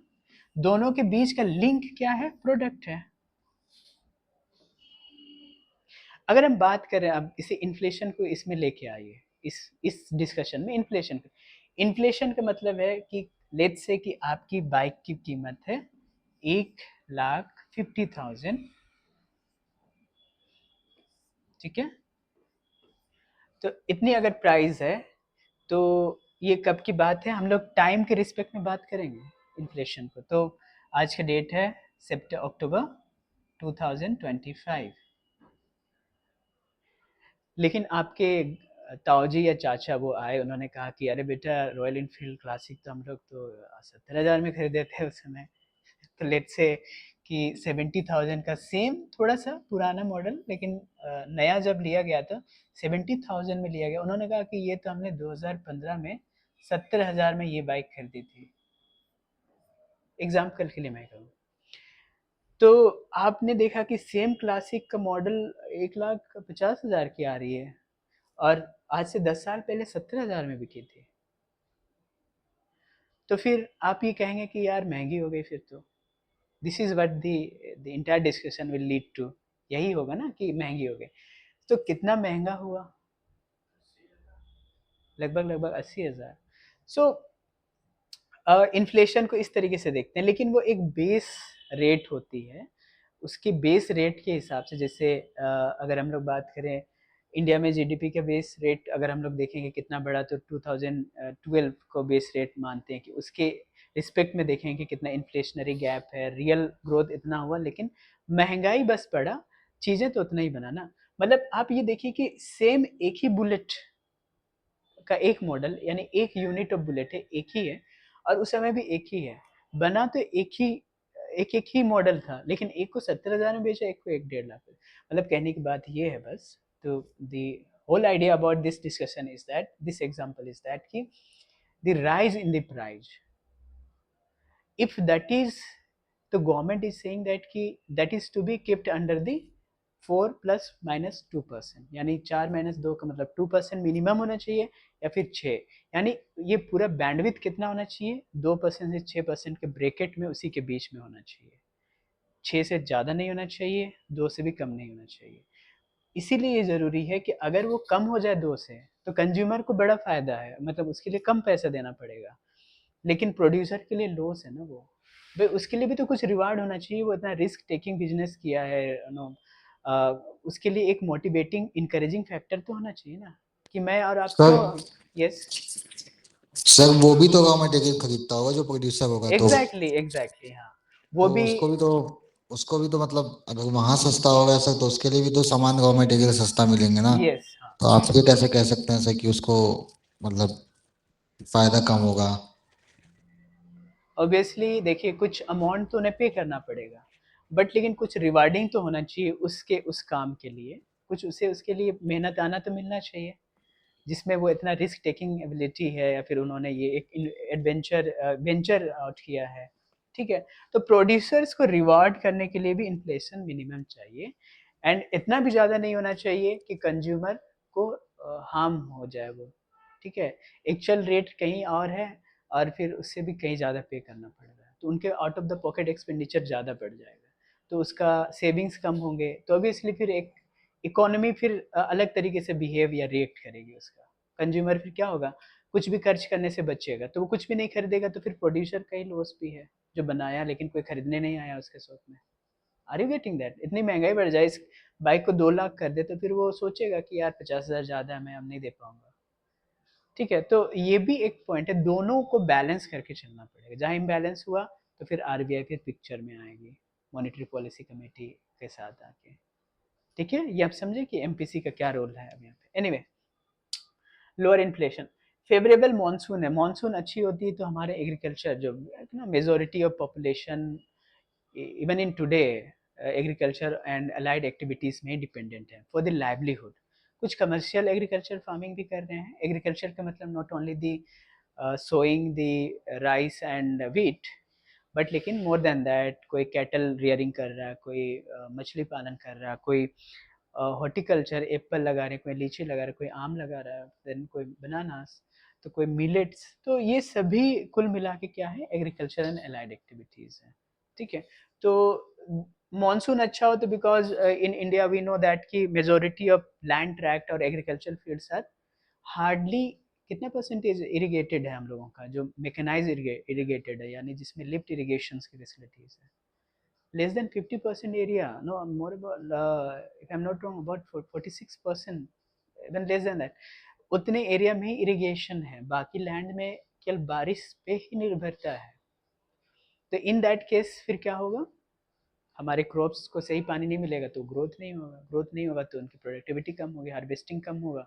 तो फिर अगर मेजोरिटी पॉपुलेशन डिपेंडेंट एग्रीकल्चर में, अगर उनको कुछ फ़ायदा नहीं मिला उनके एग्रीकल्चर प्रैक्टिस से, उनके अटेम्प्ट से, तो फिर वो फिर बाज़ार में जाएँगे नहीं। कुल मिला के एक इकोनॉमी के लिए उनको हम क्या कहते हैं, प्रोड्यूसर भी हम देखेंगे, अगर उनका नहीं फ़ायदावार कम हुआ तो सब्जियों के दाम बढ़ेंगे, घटेंगे, बहुत फ्लक्चुअस होगा, वो वोलेटाइल होगा मार्केट, है ना। आज आप 100 रुपया 50 रुपया लेट्स से 50 रुपया केजी आलू खरीद रहे हैं, कल को हो सकता है नई पैदावार होने से 100 रुपया हो जाए, है ना। हाल के दिनों में आपने टमाटर का रेट देखा, बहुत ड्रामेटिक राइज एंड फॉल हुआ, है ना, 150-200 रुपया केजी बिकने लगा, सडनली फिर आज के समय में फिर से 40-50 में आ गया। तो this is the monsoon having a bigger play not only in geographical perspective, but as well as in economic point of view, monsoon that has a very important role in our country, ठीक है। तो ये बहुत important है, not only farmer community को directly affect करता है, but लेकिन कंज्यूमर के तौर पे एक शहरी को भी अफेक्ट करेगा, एक middle class, upper class, lower class, सभी को अफेक्ट करता है।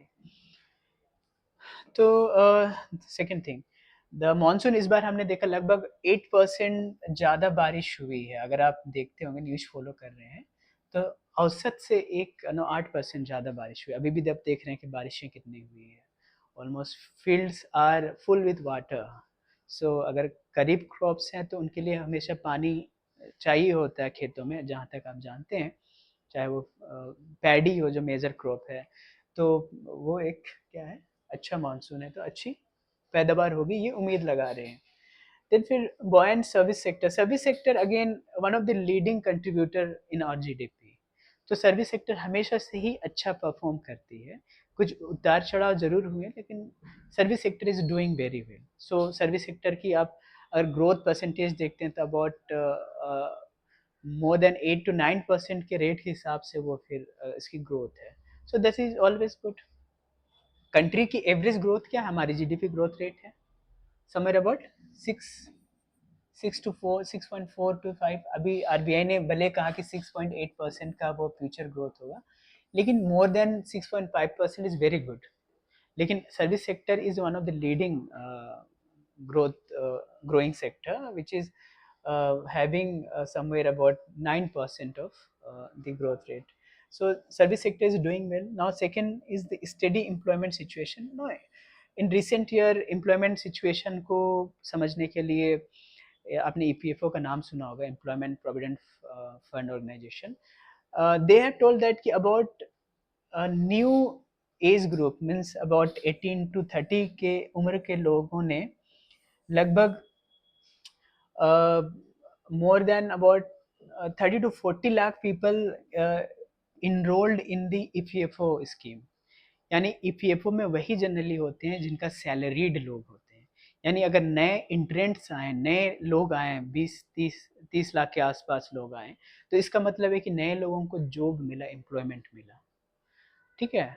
तो ये एक डेटा है ईपीएफओ की. वैसे तो उसका रियल पिक्चर समझने के लिए और भी डेटा को आपको रेफर करना होगा, लेकिन इतना आइडिया मिला है कि एम्प्लॉयमेंट सिचुएशन ठीक चल रही है, इससे लोगों को रोजगार मिल रहा है, कंटिन्यूसली मिल रहा है. क्योंकि ईपीएफओ में जब कल के डेट में आप भी सैलरीड पर्सन होंगे तो ईपीएफओ में आपका एक अकाउंट होगा, आप इनरोल होंगे उसमें, रजिस्टर होंगे, देन फिर आपका कंट्रीब्यूशंस उसमें डिडक्ट होंगे, क्योंकि बाद में एंड ऑफ द आपके रिटायरमेंट या फिर इसके बाद आपको उसके बेनिफिट्स मिलते हैं. ठीक है.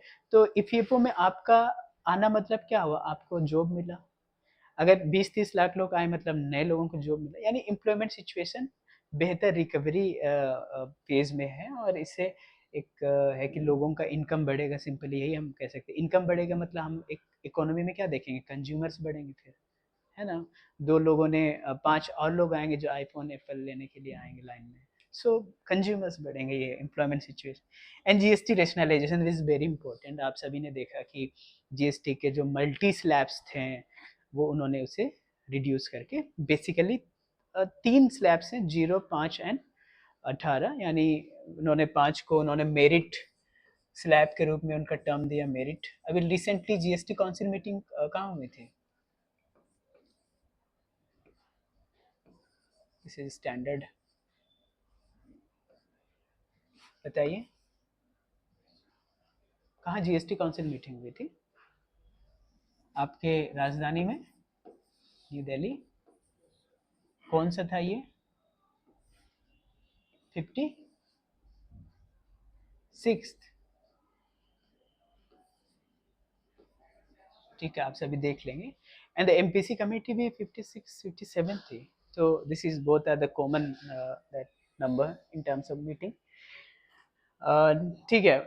GST rationalisation. So GST rationalisation 5 से 18%, जो 28% को उन्होंने हटा के अब उसके लिए, हालांकि जो डिमेरिट या फिर सिन गुड्स के लिए उन्होंने 40% एक रखा है, जिसमें 28% प्लस सेस है. सेस यानी जो अतिरिक्त शुल्क है, एडिशनल लेवी है. तो मेजोरिटी ये 5 और 18% है. इसी बैंडविथ में, इसी डोमेन में अधिकतर सामान जो बेसिक ज़रूरतें होती है आपकी आती है. चाहे वो आप कहीं से आपने ब्रेड लिया, कहीं से आपने अपना जूता लिया, या फिर किसी सेट को आपने खरीदा, तो आप 5% के बैंडविथ में है. फिर अगर आप कोई इलेक्ट्रॉनिक आइटम्स आपने लिया या फिर कोई बाइक लिया तो 18% के रेंज में. हाँ, हाई एंड लग्जरी कार्स हैं, हाई एंड बाइक्स है. 600,000 सीसी की आपने बाइक ली है, वो आपका 40% रेंज पे होगा. ये कब से इफेक्टिव हुआ है नया GST rates slabs? 22 of December. हाँ, यस. September. Yes, good. 22 सितंबर से ये आपने देखा कि जीएसटी रेट्स एप्लीकेबल हैं इंडिया में, तब से इम्प्लीमेंटेड है. सो अभी आपको वही रेट में मिलेंगे. ठीक है.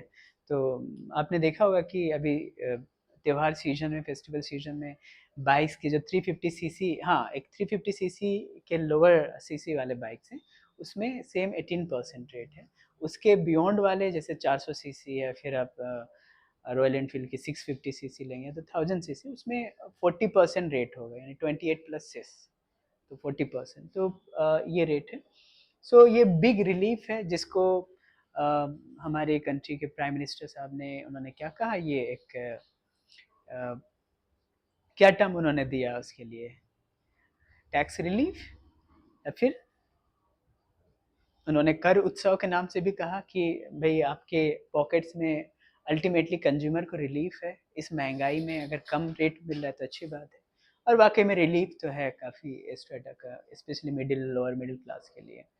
तो ये है जो मेजर पॉपुलेशन है हमारे कंट्री में. ठीक है. तो ये जीएसटी रैशनलाइजेशन एक सेपरेट टॉपिक है, इसको आपको अच्छे से भी समझना है.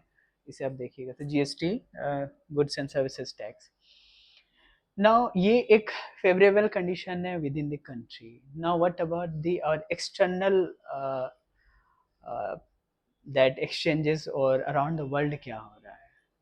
अगर एमपीसी ने ये डिसीजन लिया रेपो रेट को 5.5% रखने के लिए, तो उसके पीछे कंट्री के सिचुएशन को तो देखा ही देखा, मैक्रो इकोनॉमिक कंडीशन क्या है, लेकिन उन्होंने एक्सटर्नल सिचुएशंस को भी उन्होंने गौर किया कि क्या है। सबसे पहले तो टैरिफ टसल आपने देखा होगा। टैरिफ टसल में क्या है, टैरिफ की लड़ाई यानी डिस्प्यूट्स। टैरिफ सिंपली क्या होता है, टैक्सेस अगेंस्ट एनी इंपोर्ट्स और एक्सपोर्ट, है ना। तो आज के ग्लोबलाइज वर्ल्ड में we our products are not only being that is catered in the India, but we are also selling to the outside India, USA, America, obviously Japan, या फिर we can say the Thailand or maybe the United Kingdom. तो tariff tussle में एक minimise tariffs होते हैं no. World trade organisation का आपने नाम सुना होगा या फिर आप समझेंगे या पढ़ेंगे, वो हमेशा ये कोशिश करता है कि मिनिमम टैरिफ्स हो या फिर नो टैरिफ हो। एक अच्छा टैरिफ या फिर एक अच्छा ट्रेड रिलेशन उसे कहेंगे जहाँ पे टैरिफ्स ही ना हो या फिर वो मिनिमाइज्ड हो। लेसेस फेयर तो एब्सोल्यूट फ्री स्टेट हुआ, लेकिन यहाँ पे डी मिनिमस या फिर एक मिनिमम लेवल ऑफ टैरिफ्स हो, ठीक है। यहाँ पे यानी फ्री ट्रेड होना चाहिए। जैसे आप फ्री ट्रेड एग्रीमेंट पढ़ेंगे, सेपरेट टॉपिक है। तो फ्री ट्रेड होना चाहिए, free flow of goods and services होना चाहिए, चाहे इम्पोर्ट के लिए एक्सपोर्ट के लिए। लेकिन कंट्रीज अपना सेल्फ इंटरेस्ट के लिए या फिर उसके सम सॉर्ट ऑफ प्रोटेक्शनिज्म जिसे कहते हैं, अपने प्रोड्यूसर्स, अपने कंट्री के डोमेस्टिक जो प्रोड्यूसर हैं, कंज्यूमर्स, उनके हितों के लिए क्या करते हैं, कुछ टैरिफ्स लगाते हैं बाहरी आयात होने वाले वस्तुओं को। जैसे mister Trump the president of USA ने कहा कि आप, India is one of the tariff king. वो मेरे कंट्री में बने हार्ले डेविडसन के बाइक को इंडिया हाईएस्ट टैरिफ में लाती, जिससे वहाँ के यहाँ के लोकल मार्केट में वो कम्पीट ही नहीं कर पा रहे हैं। तो उन्होंने कहा कि टैरिफ बहुत ज़्यादा हाई है। तो टैरिफ क्यों हाई कर रखा है इंडिया ने, क्योंकि Indian government wanted to safeguard its own people, own producers and consumer, ठीक है। तो इसीलिए उन्होंने कहा। तो ये वन थिंग है। सेकेंड थिंग है इज दैट कि आप प्रमोट करना चाहते हैं मेक इन इंडिया प्रोग्राम को भी, या फिर मेक इन अमेरिका प्रोग्राम को। आपको टैरिफ से बचना है तो फिर आप यहाँ पे आपको प्रोड्यूस करना पड़ेगा, मैन्युफैक्चरिंग करनी पड़ेगी। सो दिस इज, अगर यहाँ पे मैन्युफैक्चरिंग होगा तो यहाँ के जीडीपी ग्रोथ हाई होगा, यहाँ के लोगों को एम्प्लॉयमेंट मिलेगा। So these are the some policy, ये नीतिगत तरीके से एक कुछ डिसीजंस है। तो टैरिफ टसल्स, तो अभी आपने देखा कि यूएस ने इंडिया पे कितना लगाया, 25% टैरिफ्स एडिशनल लगाया, और साथ में 25% और जोड़ा, क्योंकि हम रशिया से ऑयल बाय कर रहे हैं। तो वो ये मानते हैं कि इंडियन पैसे से यूक्रेन के खिलाफ रशिया युद्ध मोल ले रही है and anything. So this is there और देयर और on calculation or assumptions. And the volatile international financial market. So volatile international financial markets are that we have seen the Sensex markets across the world, and the dollar, the rate of dollar is so much up and down, जिसके वजह से financial market जो है suddenly आप देखते हैं कि यहाँ के स्टॉक मार्केट से लोग वापस, जब से प्रोटेक्शनिज्म बढ़ा, यूएस में ज़्यादा टैरिफ्स लगे, तो यहाँ के जो भी इन्वेस्टर्स है, फॉरेन इन्वेस्टर्स है, वो इंडिया से अपना पैसा विड्रॉ करके वो फिर वापस यूएस या फिर यूरोपियन कंट्रीज जा रहे हैं। तो ये फिनेंशियल मार्केट हम देख रहे हैं, स्टॉक मार्केट्स की, हम सेंसेक्स मार्केट्स की बात करें तो वहाँ पे बड़ा अप एंड डाउन या वोलेटाइल है, यानी पैसा वो अपना नहीं रोक के रख रहे हैं। जैसे चाहे वो एफडीआई तो एक स्टेबिलिटी भी होती है, लेकिन एफपीआई जो होती है उसके तहत अगर कोई सेंसेक्स मार्केट में आता है तो वो फिर तुरंत विड्रॉ भी कर सकता है। तो उन्होंने वो जहाँ उनको लगता है कि लॉस होने वाला है आगे कुछ दिनों में, महीनों में, तुरंत पैसा वापस ले लेते हैं, फिर कहीं और इन्वेस्ट करते हैं। इससे हम देखते हैं कि financial markets not in only in India but other parts of world are also facing that kind of volatility और दैट फ्लक्चुएशंस, ठीक है। तो वो एक अलग टॉपिक है ये। देन फिर प्रोलोंग्ड, लंबे समय से चलता हुआ geopolitical tensions. That is whether that is Russia Ukraine aggression, या फिर हम बात करें Israel and Palestine Gaza strip के जो इश्यूज़ हैं, फिर या फिर हम देखें थाईलैंड कंबोडिया में इश्यूज़ हुए हैं, इंडिया पाकिस्तान में हम देखे कुछ दिनों पहले, है ना, ऑपरेशन सिंधु आ रही है, and other tensions, not only the war like conditions but Venezuela, US Caribbean, है ना, फिर ये फिर यूएस और कनाडा में भी हमने देखा कुछ दिन पहले। So these geopolitical tensions are taking place. तो इंटायर नेटो के जो भी ऑर्गेनाइजेशंस मेंबर्स हैं और रशिया के बीच में, तो ये सभी कुल मिला के क्या हो रहे हैं, एक जियोपॉलिटिकल हार्मनी नहीं है। तो सभी अपना अपना इंटरेस्ट या फिर एक दूसरे के खिलाफ और अगेंस्ट कुछ ना कुछ टकराव हैं इंटरेस्ट का। तो these conditions are prevailing and the same time demand supply chain description, obviously इसके वजह से डिमांड सप्लाई चेन, अगर हम बात करें कि रशियन ऑयल अगर आ रही है इंडिया, तो वो टर्की ऑब्वियसली आप समझते हैं कि भाई किस तरीके से वो ब्लैक सी से आते हुए आनियन सी होते हुए फिर मेडिटेरेनियन रेड सी होते हुए यहाँ आती है। तो उस बीच में अब यमनी अटैक कर रहे हैं इसराइल के अगेंस्ट, या फिर हम बात करें कि इंटायर मिडिल ईस्ट रीजन वो सेफ नहीं है, जिसकी वजह से फ्री फ्लो ऑफ गुड्स नहीं हो रहे हैं, शिप्स वैसे आ जा नहीं पा रहे हैं, उनमें कुछ रोक लग रही है, तो कुछ एम्बार्गोज हैं या फिर कुछ सैंक्शंस हैं।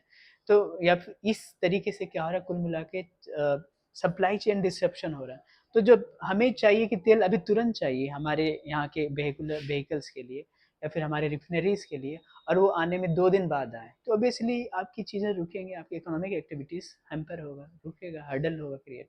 तो इस तरीके से क्या होगा, डिमांड सप्लाई चेन डिसरप्शन हो रही है।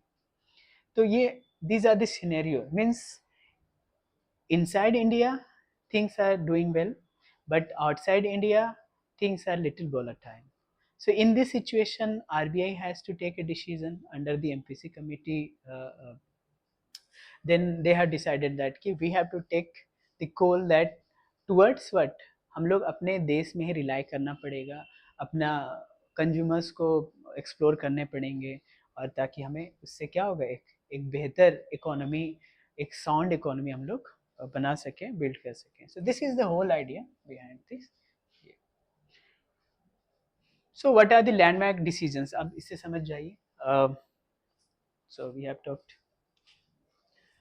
Landmark decisions are that opening to finance corporate takeovers. अब उन्होंने कहा कि बैंक लोन दे पाएंगे किन्हें, मर्जर्स एंड एक्विजिशंस के लिए भी। Okay, if I am taking mergers and acquisition, यानी कोई भी कॉर्पोरेट यानी कोई भी प्राइवेट एंटिटीज या कंपनी हो, जब कहीं किसी के दूसरे कंपनी में एक्विजिशन लेती है, उससे कुछ खरीदती है, कुछ शेयर या फिर उसके कुछ पार्ट को, कुछ मशीनरी को, या फिर उसके साथ मर्ज करती है, इन दैट केस वो बैंक से लोन ले सकते हैं उसके पैसा चुकाने के लिए। पहले ये व्यवस्था नहीं था। This is a simple thing, पहला डिसीजन। सेकंड, इंटरनेशनलाइजिंग रुपीस, यानी पहले रुपी केवल इंडिया में ही हुआ करता था, ऑब्वियसली यहाँ चल रहा था। अब लेकिन कहा कि हमारे जो नेबरिंग कंट्रीज है, specially Sri Lanka, opening to finance corporate takeovers. Corporate takeovers ये क्लियर हुआ नहीं, यानी पहले जो हमारे बैंक्स थे वो क्या करते थे, केवल और केवल गवर्नमेंट को या फिर लोगों को ही लोन देते थे, या तो कंपनियों को, जब उनको कैपिटल की ज़रूरत होती थी, क्या के लिए, अपने ही कंपनी को चलाने के लिए।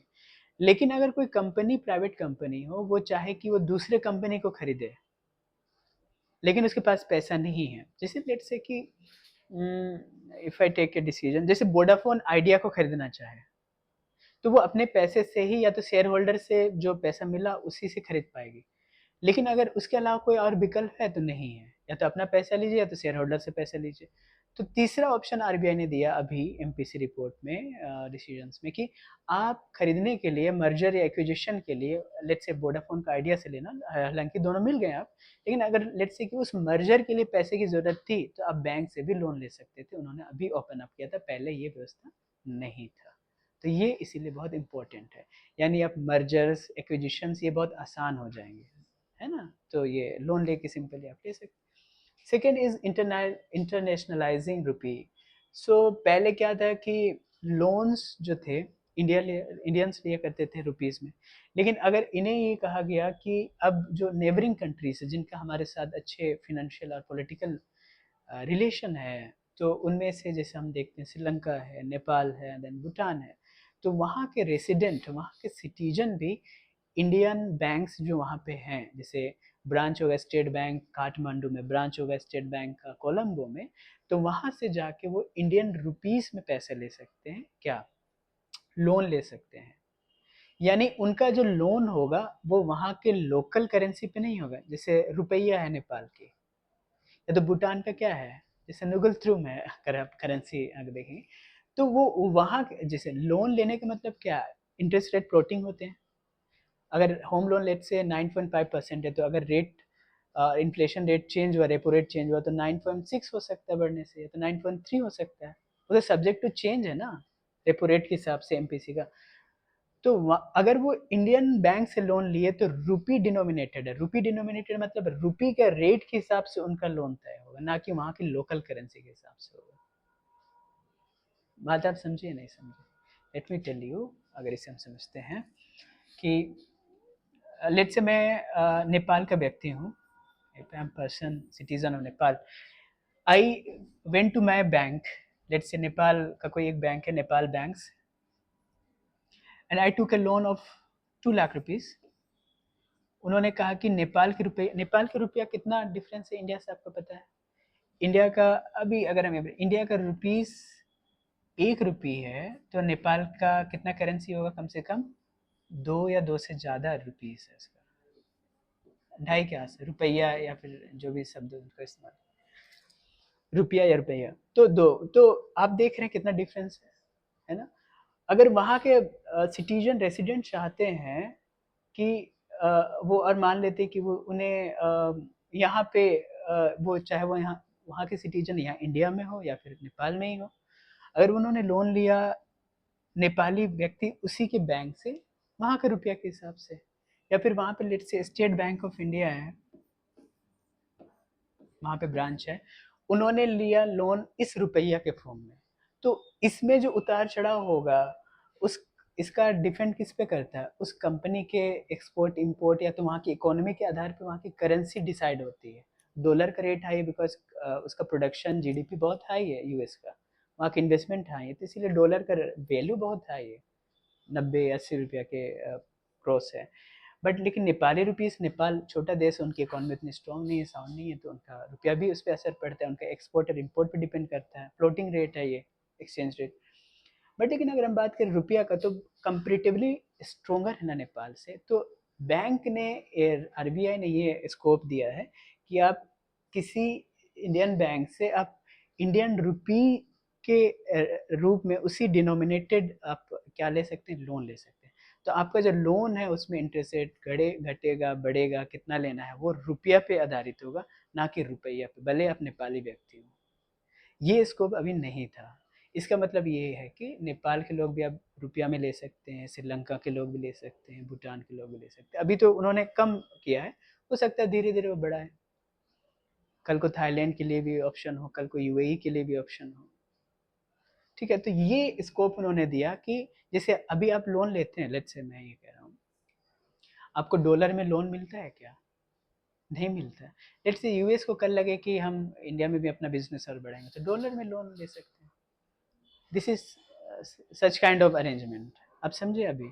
तो वो आप इंडिया में रह के आप डॉलर में भी लोन ले सकते हैं, तो डॉलर के हिसाब से आपका तय होगा, डॉलर मजबूत है आपको ज़्यादा रिटर्न मिलेगा, है ना। तो फ़ायदा, आपके पास स्कोप ऑप्शंस बढ़े हैं, तो ये एक अच्छी पहल है, मैं कहता हूँ कि ये इस तरीके से। नाउ क्लियर इट इज, है ना। तो third is unchanged repo rate, obviously ये 5.5% है, और इसमें कोई चेंजेस नहीं किया गया है, पहले भी था और ये अभी भी है। हालांकि उन्होंने घटाया है, अगर हम पिछले तक में देखें तो समवेयर अबाउट 7.5 तक था, है ना, 7.5 था, तो कम से कम 100 बेसिस पॉइंट उन्होंने कम किया है और उसके आधार पे रेट का कम होने का मतलब क्या है, बैंकों को जो लोन देती है आरबीआई वो कम रेट में देगी, है ना, वो इजीली ले सकेंगे। तो बैंक के पास सफिशिएंट कैपिटल होगा, पूंजी होगा, वो किसी और को लोन देने के लिए, कस्टमर्स को, कंपनियों को।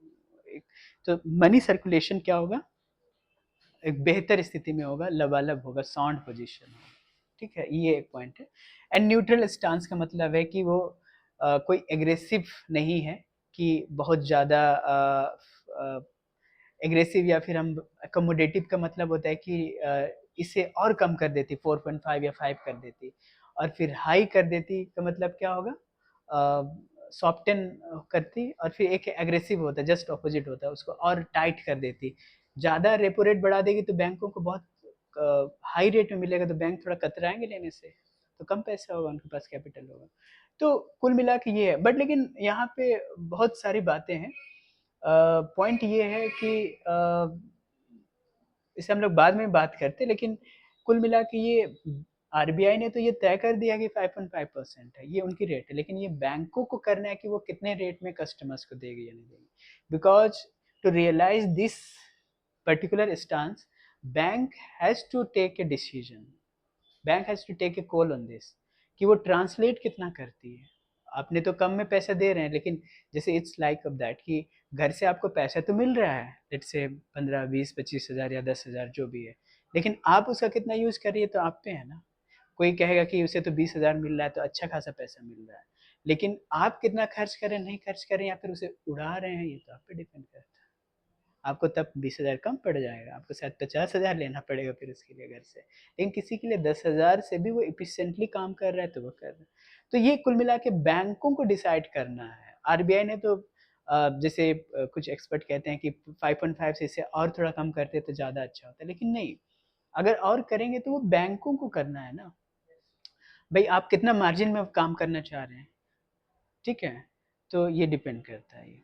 ओके, फिर boost to primary markets, IPO financing limit, यानी इनिशियल जो भी पब्लिक ऑफरिंग है वो लिमिट 10 लाख से उन्होंने 25 लाख कर दिया, कि वो भी अब ले सकते हैं, फिनांस ले सकते हैं, लोन ले सकते हैं उसके लिए 25 लाख तक, पहले कम था। तो यानी जब भी कंपनी की पहली प्लॉटिंग होती है शेयर की, उसे इनिशियल पब्लिक ऑफरिंग कहते हैं, वो लिमिट को उन्होंने 25 लाख कर दिया। तो ठीक है, ज़्यादा से ज़्यादा आप कंपनी का इनिशियल पब्लिक ऑफरिंग, मतलब सिंपली ये है कि जैसे कोई स्टार्टअप है, कोई कंपनी शुरू, लेट्स से स्टार्टअप है, और उसको कुछ एक्सपैंड करना है कंपनी को। 2 दुकानें थी फ्रेंचाइज़ी की, उनको लेट्स से रेड टैप एक कंपनी है, उसको 10 और दुकानें खोलना, उसके लिए पैसा चाहिए, ठीक है। तो उन्होंने कहा कि हम लोग आईपीओ निकालते हैं, इनिशियल पब्लिक ऑफरिंग से स्टॉक मार्केट में, तो वो लेते हैं। तो कोई अगर सोच तो रहा है कि रेड टैप अच्छी कंपनी, बढ़ेगी इसकी दुकानें, लेकिन पैसा नहीं है, कहाँ से लेंगे? पहले तो 10 लाख था, मैं ज़्यादा ले सकता हूँ क्या? तो आरबीआई एमपीसी ने कहा कि ठीक है, मैं 25 लाख तक लिमिट कर देता हूँ, आपको आईपीओ लेने के लिए भी आपको लोन मिल जाएगा, कोई इशू नहीं। इससे कुल मिला के इनिशियल पब्लिक ऑफरिंग, जैसे पहली बार कोई कंपनी हुई, पहली बार वो स्टॉक यानी कोई पहली बार शेयर को बेच रही है उस कंपनी का, ताकि वो कंपनी को, इन द सेंस कि वो कंपनी को बढ़ाना चाह रही है। उसके कुछ परसेंटेज है, लेकिन उसका ये डिसाइड करेगा सेबी एंड अदर्स, ये नहीं कि सभी को बेच देगी, कुछ परसेंटेज ना, that is to be company to company, वो डिफर करता है। लेकिन ये है कि उस कंपनी के पास पैसा नहीं है। स्टॉक मार्केट या सेंसेक्स मार्केट का कॉन्सेप्ट क्या है, कि कुल मिला के कंपनी या किसी प्रोडक्शन को चलाने के लिए क्या जरूरी होता है, कैपिटल। बाकी labour and this technology is other part, but उसके लिए भी क्या चाहिए, लेबर और टेक्नोलॉजी और लैंड, या फिर और भी पैसा चाहिए ना। पैसा कहाँ से आएगा? या तो फिर आपके पास खानदानी पैसा हो, दूसरा है कोई आपको दे जाए, तीसरा क्या है, या तो आप लोन लीजिए, चौथा क्या है कि एक ऐसा आइडिया कि शेयर होल्डर्स का एक कॉन्सेप्ट हो, जिसमें वो पैसा लगा दे, कोई भी व्यक्ति एक्स वाई जेड, उसको मतलब है बस उसके रिटर्न से कितना वापस पैसा मिलेगा, वो पैसा लगाने को तैयार है, तो इट्स गुड। आप उनको, आपकी कंपनी पे ट्रस्ट है तो पैसा लगा देगा, आपकी ग्रोथ देखेगा कि हाँ अच्छी चल रही है, तो इस पे पैसा लगाया जा सकता है, उसको रिटर्न मिलेगा, लगा दिया उन्होंने। इससे क्या होगा, आपको पैसा मिल जाएगा, उससे कंपनी आप एक्सपेंड कर लीजिए। यही है ना, कुल मिला के क्या होना चाहिए, आपका संवर्धन होना चाहिए, ग्रोथ होना चाहिए company. This is the whole idea. तो 10 लाख से 25 लाख, फिर then credit facility against shares, अगर शेयर्स को भी कोई लेना चाह रहा है किसी भी कंपनी में 1 करोड़ तक लिमिट कर दिया। पहले मुश्किल से 20 लाख था, वो भी कब का 1998 में लास्ट रिवाइज था ये, कितना आउटडेटेड था वो। आज की डेट में 20 लाख और 1 करोड़, तो अगर आपको रिलायंस का शेयर खरीदना हो तो 1 करोड़ तब भी कम है, इसमें बहुत हाई रेटेड शेयर है अगर आप देखते होंगे तो ये उन्होंने कहा कि प्राइमरी मार्केट जो है, प्राइमरी मार्केट यानी जो भी अ, जो बेसिक जो स्टॉक मार्केट्स हैं या फिर जो नए वेंचर्स हैं उन एरियाज के लिए भी उन्होंने पैसा का लिमिट को बढ़ा दिया है। देन फिर रिवाइज प्रोजेक्शंस, और उन्होंने कहा कि इस एमपीसी के इस डिसीजन से क्या होंगे, 6.5% हुआ करता था नेक्स्ट फाइनेंशियल ईयर के लिए, 6.8% हम लोगों का जीडीपी ग्रोथ होगा, अच्छी बात है। देन फिर इन्फ्लेशन एंटिसिपेशन लगभग नेक्स्ट क्वार्टर यानी जनवरी टू मार्च के बीच में 4% के आसपास आ जाएगा, which is very very desirable I think numericals ये रैंक। देन फिर CPI inflation and consumer price index है, जिसमें हम सभी को जो बेसिक खर्च और बेसिक सामग्रियों की ज़रूरत होती है, जो आइटम्स है लगभग 300 के आसपास आइटम्स है, उनका एक बास्केट है, जैसे जूता, आपका कपड़ा, या फिर आपके कंज्यूमर प्राइस में जैसे दूध है, सब्जी है, टमाटर, आलू, ये सभी को जोड़ेंगे तो 300 ऐसे आइटम्स जो हमेशा ज़रूरत में पड़ते हैं, उनको कंज्यूमर आइटम्स कहते हैं। उनका प्राइस का इन्फ्लेशन, इनका इंडेक्स क्या है वो देखा जा रहा है, तो 2.6% के आसपास, तो पहले 3.1 के अराउंड था। तो ये आगे के दिनों में कंज्यूमर प्राइस मतलब फूड और वेजिटेबल के दाम भी थोड़ा कम हुए हैं, तो इसीलिए ठीक स्थिति में है। देन फिर हेडलाइन इन्फ्लेशन ऑब्वियसली जो वोलेटाइल है, जैसे दूध है, तेल है, जो हमेशा घटते बढ़ते रहते हैं, उनका भी देखा जाए हेडलाइन इन्फ्लेशन जो है वो 3.1% के अराउंड है। तो ये हम कुल मिला के देख रहे हैं कि मैक्रो इकोनॉमिक कंडीशंस क्या है। ओके, तो नेक्स्ट हम लोग देखें, I guess it's to time. So what is the next? Next is that कि